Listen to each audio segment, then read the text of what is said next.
Alain Gano, bonjour. Bonjour. Merci vous m'avez invité à l'édition spéciale. Plaisir est le mien.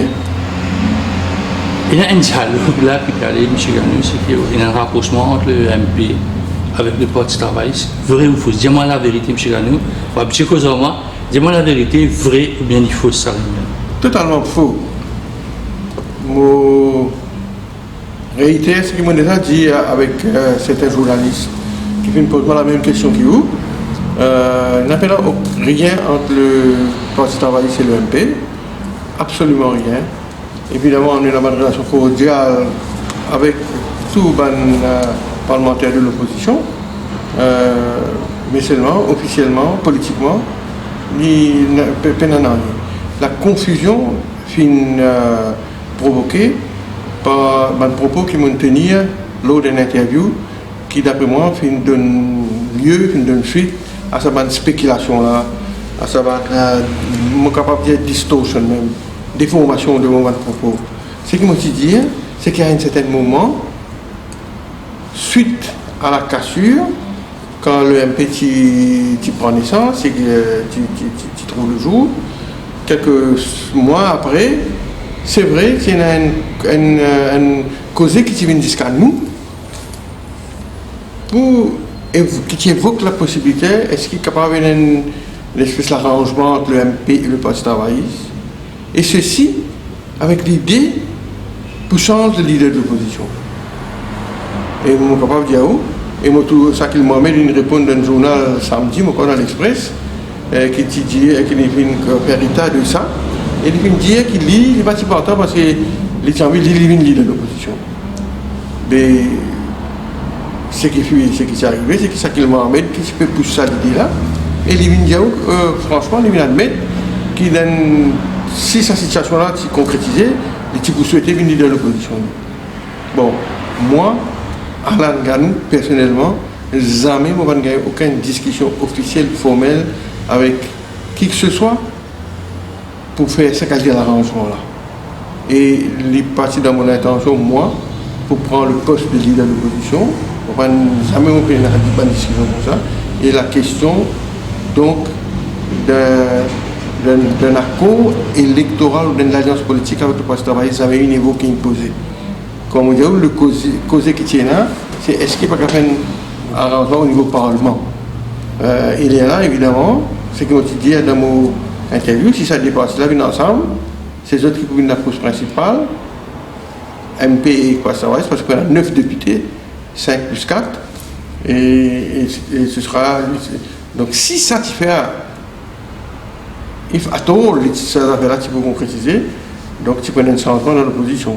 Mais moi, je n'ai aucune discussion officielle avec qui que ce soit, pour pas prendre ça la ligne là, moi, le cause est évoqué, et même au niveau MP, nous avons pas discuté au niveau du bureau national. Donc, je suis content que ça cause là, qui nous tourne pas de ça cause là, parce que je dis à vous, aujourd'hui, le MP, c'est un mouvement indépendant, souverain, en its own. Nous n'avons aucun engagement avec aucun bloc politique, qui est dans le gouvernement, qui est dans l'opposition. Nous avons un parti qui nous peut construire nous-mêmes, nous avons un jeune parti, le nouveau-né sur l'échiquier politique, nous sommes totalement satisfaits de nos bilans, de ce que nous pouvons faire. Peut-être dans la rentrée parlementaire, si vous voulez, mais pour nous, notre priorité aujourd'hui, c'est qu'il y a dans l'agenda, pas l'arrangement avec le parti politique, qui est dans le gouvernement, qui est dans l'opposition. Nous, agenda politique aujourd'hui, construire le MP, consolider le demande d'assises, nouvelles structures partout, dans les 4 coins du pays. Alain Gano, nous faisons une petite enquête, on peut ça là, on connaît, on peut dire là, c'était une déformation, une interview qui me passait au Radio Plus, mais du monde peut dire autre chose. Est-ce qu'on fait l'enquête pour connaître que ça va nous là, c'est sorti dans les rangs du gouvernement, c'est sorti dans le rang de l'opposition, ou ami de l'opposition, non pas dire. Enfin, vous connaissez, je ne connais pas, c'est pas il y en a qui force, qui mouvement, qui peut alimenter ça cause là, ça propos là, ou bien ça éventualité là, je ne suis pas capable de dire. Donc, je ne suis pas capable de répondre à cette question-là. Ce n'est pas un qui gagne, ou bien qui force, ou bien qui peut alimenter ça. Qui fait penser à Namadjimouna envie qu'il le poste travailler, se joindre avec le MP, dans le but de jeter Paul Béranger, c'est ça? C'est ça le bout ce dialogue-là? Évidemment, si Namadjimouna peut pousser dans cette direction-là, pour qu'il ça, l'arrangement-là, faire concrétiser, c'est-à-dire qu'il y ait MP avec quoi travailler, joindre toute la force au niveau parlement, il est clair qu'il peut y avoir une nouvelle configuration au sein de l'opposition. Mais seulement, qui s'en a qui peut proposer la direction, on ne va pas connaître, en tout cas pas moi. Pour ça, au parti, personne. Et officiellement, jamais personne ne propose ça au niveau du bureau national. Spécialité, là, nous posons un coup de la rentrée parlementaire il y a une semaine. Il me paraît, ou même personnellement, on connaît où l'équipe, il me paraît, Joe Indiaman, il y a quelques jours, l'équipe bien content de la rentrée, parce qu'il y a beaucoup de dossiers. Oui, nous attendons la rentrée parlementaire, parce que nous faisons un rôle comme député de l'opposition. Et vous connaissez, le Parlement est en vacances depuis décembre de l'année dernière, et depuis ça, beaucoup de gilos coulent en bas de pont, et beaucoup l'événement est arrivé. Aujourd'hui, donc, le MP, nous fait une nouvelle parlementaire, nous préparons une question, puis nous envoyons au secrétariat. Mardi prochain, donc, à la rentrée parlementaire, le MP pour présent nous propose une question, nous pouvons intervenir, nous avons des autres questions, nous ne pouvons pas connaître qui projet de loi pour un an, mais nous ready. Nous paraît, nous, poser nos rôles, et nous poser nos rôles, comment on dit, without fear of favor, ça veut dire carré, nous pourrons donc d'un Parlement et nous fulfill nos responsabilités, ce que le peuple, l'électorat attend de nous. Vous regardez un peu l'ambiance ou un vis-à-vis au niveau du gouvernement, c'est qu'il y a un regard croisé, évidemment, dit. Évidemment, ça rentre là peut faire dans un contexte très particulier, n'est-ce pas, dans un contexte très difficile pour le gouvernement. Après tout, coup qu'il est accusé déjà pendant les derniers mois, maintenant l'affaire Lassuna Raidou, même l'affaire Fauda, c'est un événement qui vient d'arriver, d'après moi, qui affaiblit le gouvernement, qui fragilise lui, qui rend lui plus vulnérable, qui entame sa crédibilité, qui entache sa capacité de il plus maîtrise la situation, comment elle se fait maîtriser quelques mois, juste après les élections ou depuis la rentrée, la promotion du nouveau gouvernement, depuis qu'un Parlement peut commencer à réunir. La situation a changé totalement en des pays. Et donc évidemment, d'un Parlement, les points vont retomber de ce changement dans le climat au niveau du pays. Dans beaucoup de gouvernements, dans l'opposition notamment à l'intérieur, tout le temps qu'on arrive 14e, 15e mois, bizarre, passer des affaires.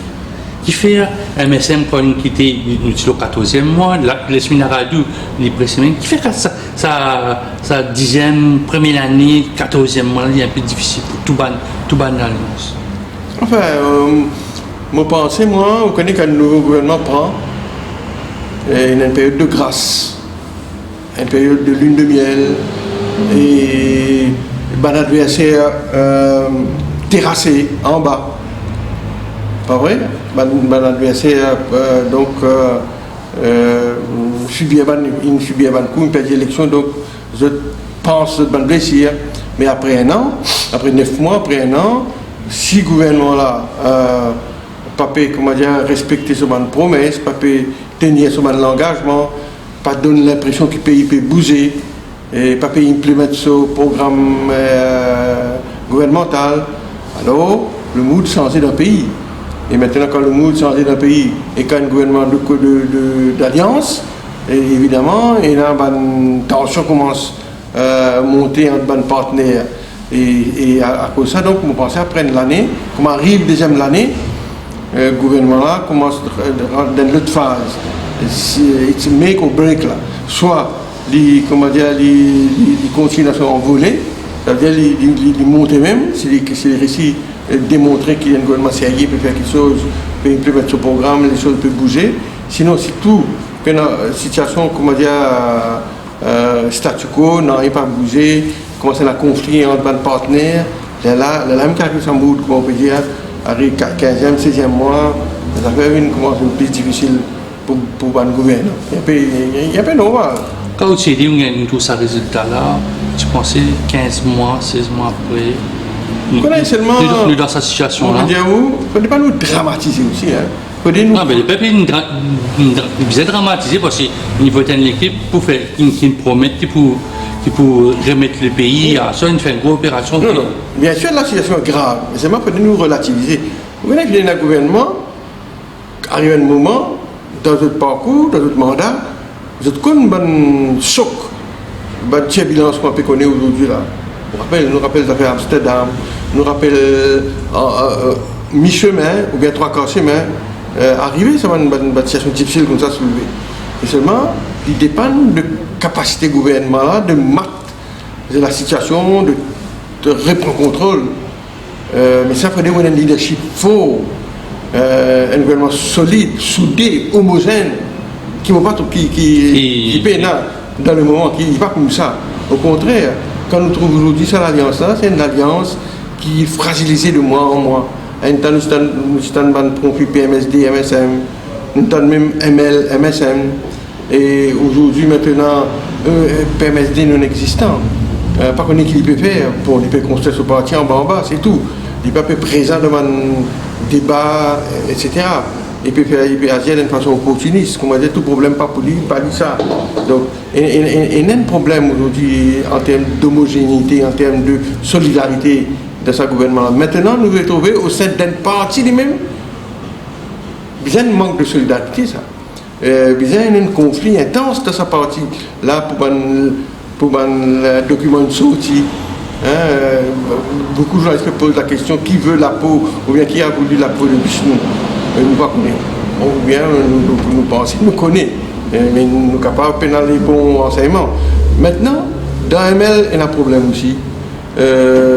Alors, la situation là peut venir vraiment difficile pour le gouvernement, insoutenable même en termes d'unité.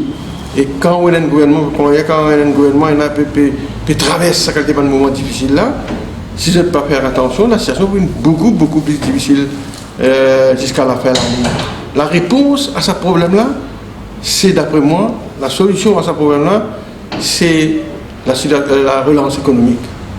Si, comment dire, le gouvernement a réussi à convaincre la population qui, ok, il faut gagner un problème d'ordre politique, mais si ils ont réussi vraiment à amener de nouveaux investisseurs, montrer des green shoots, peut sortir depuis dans la terre, montrer qu'il y a une relance de l'économie, la population mood dans le pays capable de changer.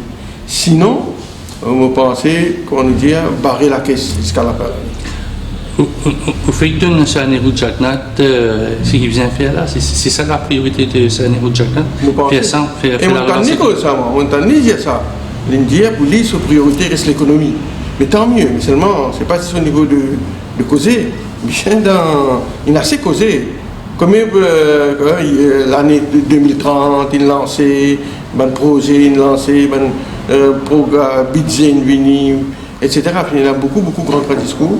Mais on pensait maintenant c'est au niveau de l'implementation qui est important. Nous avons coopéré même, les peuples par coopérer, Anne Massaran ne va sur rien venir, mais les peuples pas retrouvent non. Moi, je pense que la réponse à aujourd'hui le chaos qui peut régner, la confusion qui peut régner, c'est précisément la relance économique. Et laisse-moi dire une affaire, camarade de roi. Je pense, moi, l'île Maurice dans une situation inédite. Vous connaissez déjà, nous avons une situation floue, côté la visibilité, côté la confusion. D'une part, on a un gouvernement qui est en chute libre, d'autre part, on a l'opposition qui est encore période sur repère. On a une partie travailliste avec son leadership, avec un leadership pas trop clair. C'est vrai, maintenant, Ramgoulam impose lui. Mais quelque temps de cela, c'est un problème Goulel, Ramgoulam, bad case contre Ramgoulam, etc. Et avec un scandale qui me déterrait contre le parti travailliste, il y en a beaucoup. Moi, je pense une bonne partie de l'électorat travailliste. Il marque confiance dans la direction, dans le leadership du parti travailliste, d'une part. D'autre part, le MMM, ce électorat fragmenté. Toutefois, Un parti contre tout.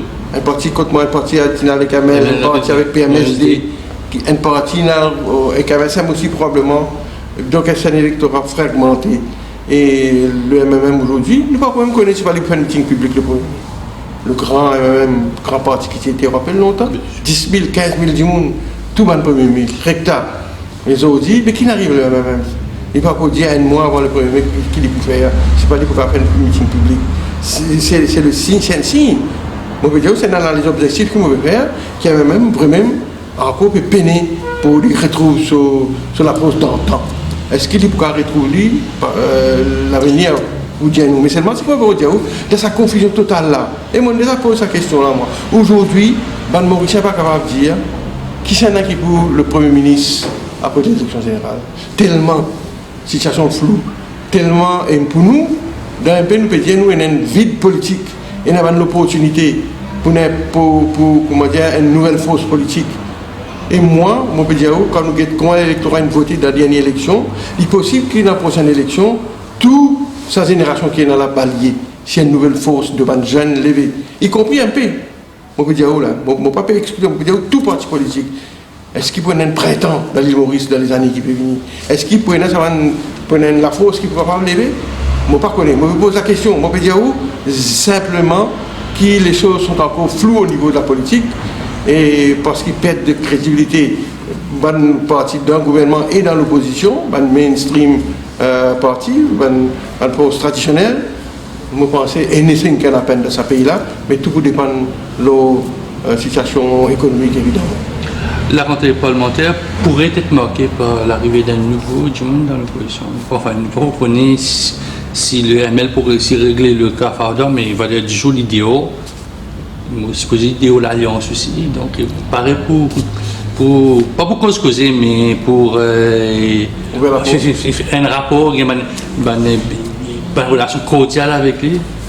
Évidemment, si Sanguy Fardin passe dans l'opposition, nous pouvons entretenir une relation cordiale avec lui. Mais ce qui est clair maintenant, qu'il va pas pour capable de réintégrer l'autre partie du gouvernement, d'après l'arrangement qui ça prend partie là, c'est que nous comprenons. Maintenant, est-ce qu'il Fardin, il y a plusieurs options devant lui.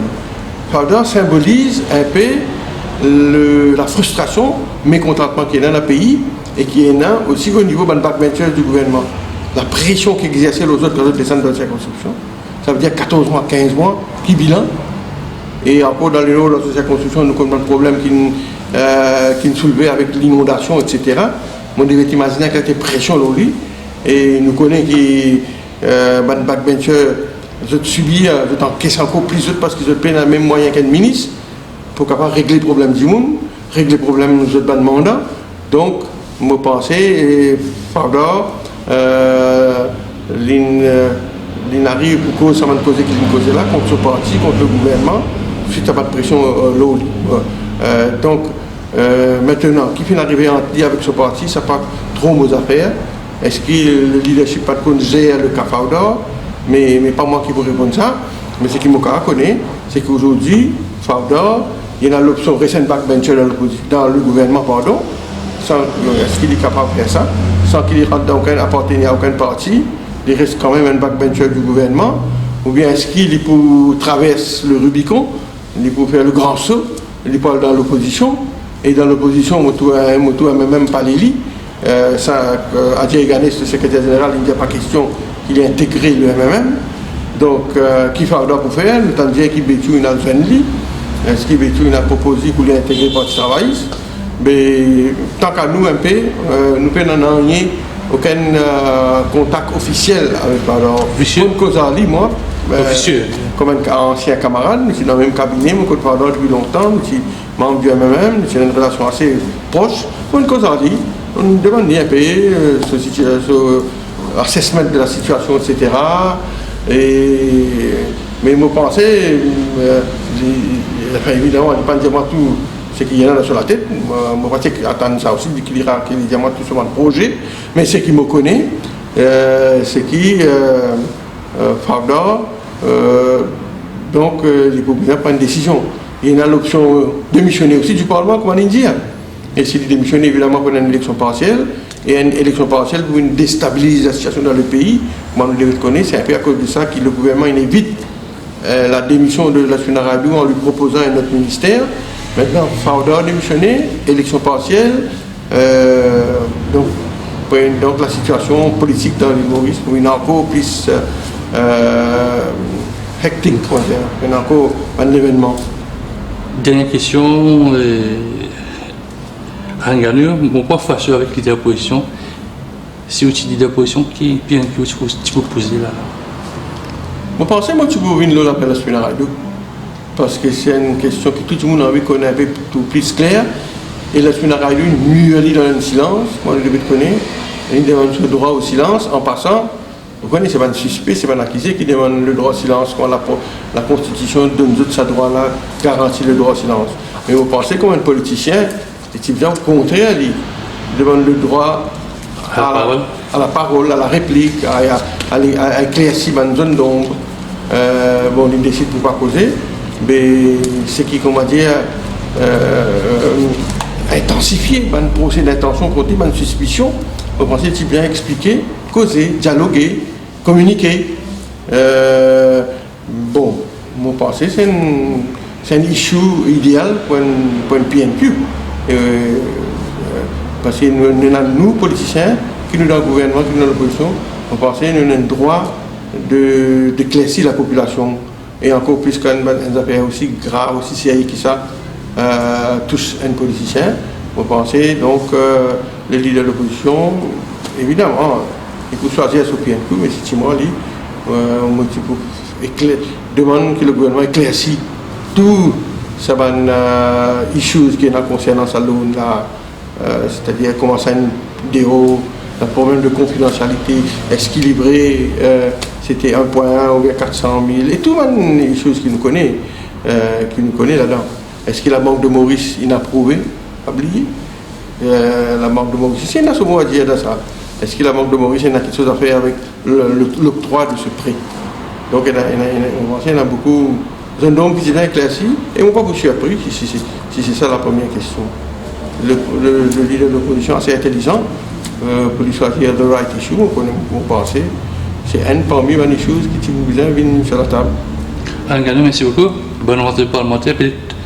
En nous, tu vas trouver la télévision. Merci beaucoup. Merci.